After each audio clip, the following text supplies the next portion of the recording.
La gamme Moto G est une gamme lancée en 2013 par Motorola et elle a connu le succès pour bien des raisons. Premièrement, Motorola avait fait un buzz important suite au rachat de Google et on espérait tous que ça devienne le constructeur de Google. La gamme a un prix très accessible, entre 170 € jusqu'à 230 € en fonction des configurations.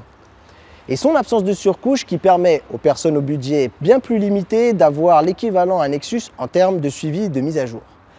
La suite de l'histoire est celle que l'on connaît et aujourd'hui Motorola a changé de propriétaire et a même doté cette nouvelle génération d'une version Plus.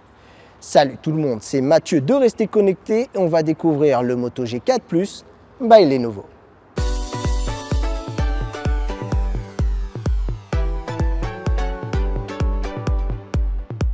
Le Moto G4 Plus, c'est avant tout une version premium du Moto G4.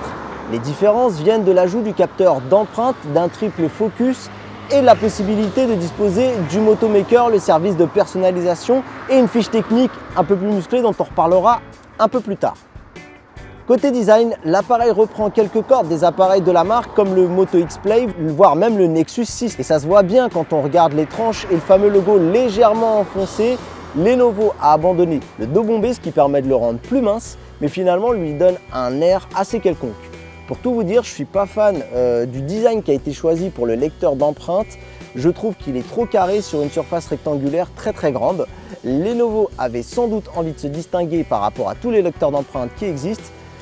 Bon point par contre pour les tranches qui ont un coloris différent et qui permet de faire ressortir un peu l'appareil d'un design assez anonyme.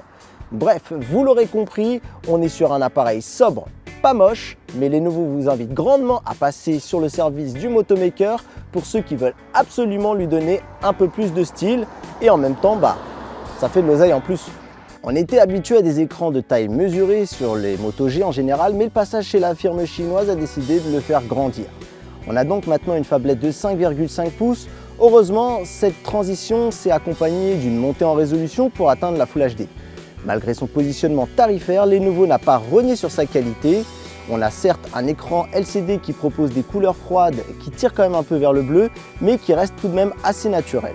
On a d'ailleurs une excellente densité de pixels, on est sur 401 points par pouce, et le reproche qu'on pourrait seulement lui faire, c'est son angle de vision un peu limité, que j'expliquerai par un léger manque de luminosité. Mais à ce prix-là, l'écran du Moto G4 est tout de même plus que satisfaisant et je dirais même qu'il est même bon. Alors si on vient maintenant un petit peu à la fiche technique sur les grandes lignes, c'est-à-dire le processeur et la RAM, le Moto G4 Plus sur la version que nous avons en test actuellement dispose d'un Snapdragon 617 de chez Qualcomm, un processeur 8 cœurs en Cortex A53 et 2 Go de RAM seulement, donc on peut avoir justement des configurations un peu plus musclées, moyennant un peu plus d'argent aussi également. Et je dois vous dire qu'il m'a bluffé en termes de fluidité et d'utilisation au quotidien. Pour tout vous dire, j'ai transféré l'ensemble de mes applications de mon téléphone perso sur ce Moto G4 Plus et celui-ci est plein à craquer et malgré qu'il n'a plus d'espace de stockage et que je n'ai pas mis de carte micro SD, eh bien il tourne comme sur une horloge. Le choix d'aller dans la continuité de Motorola, c'est-à-dire de ne pas mettre de surcouche, est un choix malin de la part de Lenovo et je pense qu'on a ici un appareil qui est vraiment très optimisé, un peu comme si on avait un Nexus entre les mains. Et ça, c'est déjà un premier bon argument. Cet argument s'accompagne en plus de la promesse de Lenovo de mettre à jour régulièrement l'appareil. On parle même apparemment qui serait compatible avec la prochaine version Android Nougat, mais même apparemment qu'il irait jusqu'à la version O. Qui sera la prochaine lettre de la version majeure de Google. Donc on tient vraiment un appareil qui semblerait va aller sur la durée et ça c'est plutôt bien au niveau de cet aspect là puisque l'appareil fait tourner toutes les applications sur le Play Store. J'ai même été jusqu'à tester la puce fournie graphique qui est l'Adreno 405 et vous savez quoi, il est capable de faire tourner les jeux les plus gourmands du Play Store. Le dernier en date, Assassin's Creed Identity, je choisis beaucoup en ce moment ce jeu lors de mes tests. Pourquoi? Parce que j'ai l'impression que graphiquement c'est celui qui poussera dans ses derniers retranchements tous les smartphones tant je les trouve très bien réalisés et que pour moi il arrive à des sphères graphiques rarement vues sur un jeu mobile. Voilà en tout cas pour ce qu'il en est. Je pense que c'est un excellent boulot aussi de la part de Qualcomm avec ce Snapdragon 617 qui offre des spécificités très convenables pour faire tourner la majorité de tout. Il a de la puissance sous le capot, 2 Go de RAM apparemment semble tout faire tourner. Il faudra voir comment il se comporte avec les prochaines versions qui arriveront. Mais en tout cas pour le moment, franchement ça a été un véritable bonheur. Moi qui utilise au quotidien Galaxy S7, je dois vous dire que j'ai pas vu beaucoup la différence et pourtant en fait on a toujours l'impression que on ménage un peu cet appareil et franchement j'arrêtais pas d'ouvrir des applications sans trop regarder ce que j'ouvrais et ce que je fermais et celui-ci est vraiment très bon. Donc c'est pas au niveau de la fiche technique qu'on trouvera un point faible et c'est pas un manque de fluidité ni autre qu'on pourra reprocher à ce Moto G4 Plus. Bien qu'on soit sous un Android stock, du temps de Motorola, on avait l'habitude d'avoir des fonctionnalités, des petites touches apportées de la part du constructeur. Lenovo a conservé toutes ces petites touches qui apparaissent notamment sous forme d'application. On peut parler de l'application Moto qui, elle, regroupe deux fonctionnalités, notamment tout ce qui est gestuel. Donc on a 4 gestuelles intéressantes. On a levé pour couper la sonnerie, c'est-à-dire que dès que le téléphone se met à sonner et qu'on veut interrompre la sonnerie, il suffit de prendre le téléphone et le lever et ça va couper automatiquement. On a également la possibilité de retourner pour ne pas être dérangé. On rentre en réunion, on n'a pas envie de se passer en mode désactiver les notifications, etc. Très rapidement, il suffira de retourner le téléphone pour ne pas être dérangé. Et ça, c'est une bonne chose. Par contre, celles qui sont vraiment pour moi utiles et que j'ai utilisées, c'est la fonctionnalité secouer pour prendre une photo. On prend son smartphone, on le secoue dans les deux côtés, dans les deux faces, face écran et face arrière, et automatiquement, ça va déclencher l'application appareil photo pour pouvoir très vite déclencher une photo. Et la dernière aussi qui est vraiment très sympa, c'est celle qui s'appelle trancher pour éclairer. Il suffit de saisir son smartphone tel un sabre et de faire un geste comme si on allait découper quelque chose pour automatiquement allumer les LED à l'arrière et pouvoir s'en servir comme lampe torche. Ensuite, avec l'arrivée du Moto X, Motorola est un peu précurseur dans ce qu'on appelle la nouveauté, vous savez, c'est le Always On, c'est-à-dire toujours avoir accès à ses notifications. C'est pas vraiment le cas ici, mais ça y ressemble beaucoup. En fait, on a la possibilité de voir très rapidement, sans avoir à allumer l'écran, via une espèce d'affichage très simpliste, si on a des notifications et de quelle nature elles sont. Voilà, typiquement si on a une notification Twitter, un appel, un message, etc.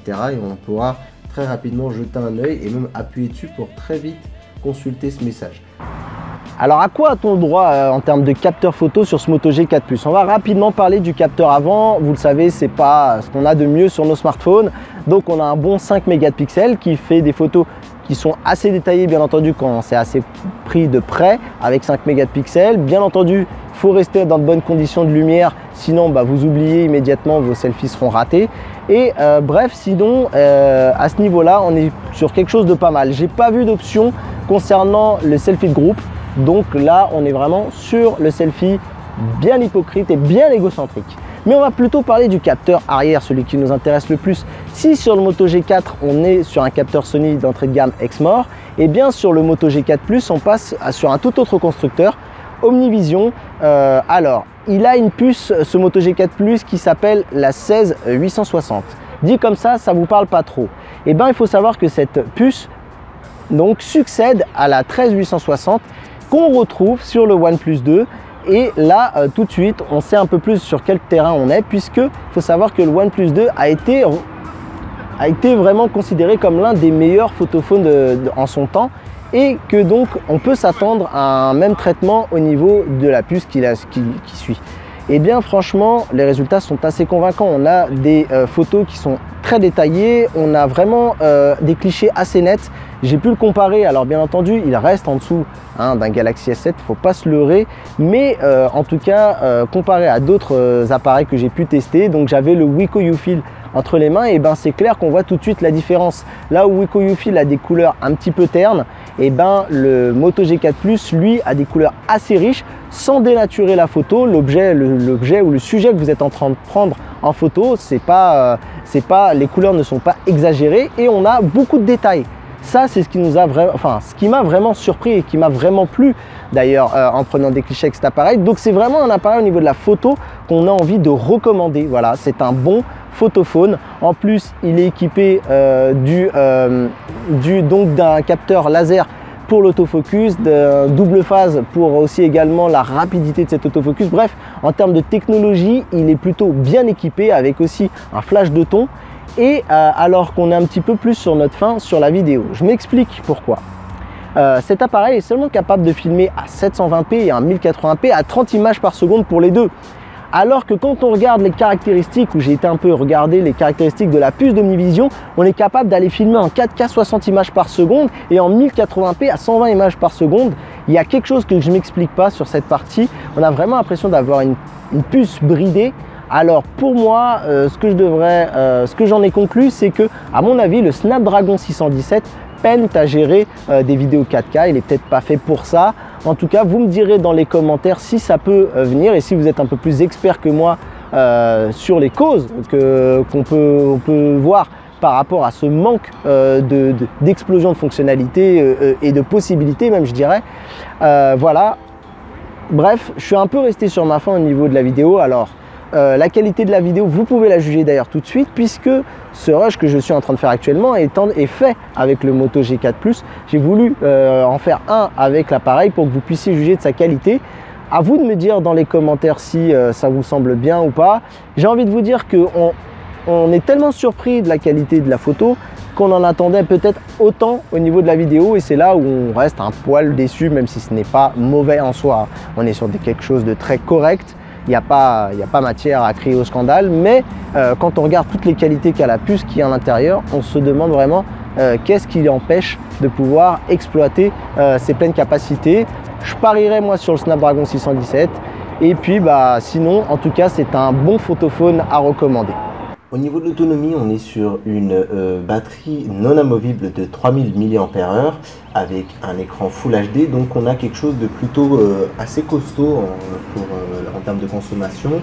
Sachant que le Snapdragon 617 n'est pas non plus un gouffre de consommation, et bien avec une utilisation assez intensive, c'est-à-dire du GPS, des réseaux sociaux, un petit peu de jeu, très peu, mais de la vidéo YouTube et de la musique en streaming, et bien on peut facilement tenir la journée, même un peu plus. Alors nous on a, moi pour ma part, au niveau de l'utilisation, j'ai pas mal de réseaux sociaux parce que j'ai aussi les comptes de Rester Connecté qui sont aussi intégrés. Donc j'aurais envie de tabler sur en utilisation assez intensive une journée, et en utilisation modérée, je pense qu'on peut atteindre les 1 jour et demi, voire un petit peu plus. C'est franchement une bonne surprise aussi au niveau de l'autonomie.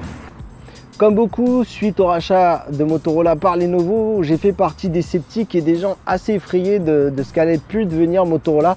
Surtout que maintenant, c'est fini, c'est disparu. Il faut dire Moto by Lenovo. Et honnêtement, j'étais assez effrayé de cette idée. Quand au final, j'ai passé un peu de temps avec ce Moto G4 Plus, et ben concrètement, mon expérience elle est globalement positive et mes craintes se sont un petit peu évaporées quand on voit le choix qui a été fait par Lenovo, c'est-à-dire de conserver la philosophie de Motorola avec notamment la gamme Moto G4, donc la gamme Moto G pardon, et les autres. Puisque au final on garde quand même une expérience pure Android, et ça c'est plutôt intéressant.